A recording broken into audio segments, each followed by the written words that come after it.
Imagine une explosion, pas une bombe, pas un missile, mais une centrale nucléaire qui explose au cœur de l'Europe. Et maintenant, imagine que pour éviter l'apocalypse, des hommes ordinaires ont marché volontairement vers la mort pour que toi, moi et des millions d'autres, nous soyons en vie aujourd'hui. Ceci est leur histoire. Et tu vas comprendre pourquoi on les appelle les héros invisibles de Tchernobyl, 26 avril 1986.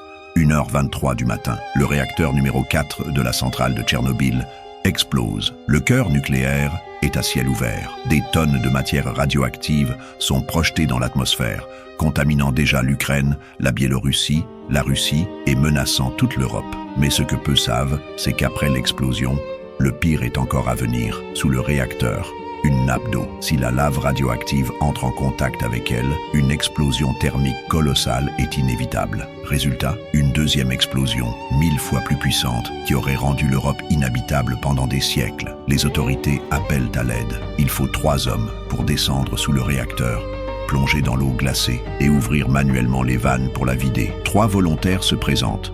Alexei Ananenko, Valérie Bespalov, Boris Baranov. Ils savent qu'ils vont mourir. La radioactivité est telle qu'aucun équipement ne peut les protéger. Mais ils y vont, dans l'eau noire, avec juste une lampe torche.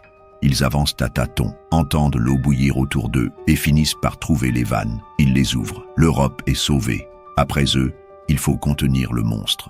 On envoie les liquidateurs, 600 000 hommes, pompiers, militaires, mineurs. Leur mission, éteindre les feux, déblayer les débris radioactifs, construire un sarcophage de béton. Beaucoup sont envoyés sans équipement, simplement avec des pelles et des plaques de plomb bricolées. Ils montent sur le toit en courant 10 secondes à peine pour jeter des morceaux de graphite ultra radioactifs. Certains meurent en quelques jours, d'autres en quelques mois. Mais sans eux, le réacteur serait resté ouvert et aurait continué à empoisonner la planète. Officiellement, moins de 50 morts. Officieusement, des dizaines de milliers de victimes. Cancer, malformation, vie brisée, les héros de Tchernobyl ont payé de leur vie. Mais l'histoire les a souvent oubliés. Et pourtant, sans eux, toi qui regardes cette vidéo, tu ne serais peut-être pas là. Tchernobyl n'est pas seulement une catastrophe nucléaire, c'est une tragédie humaine.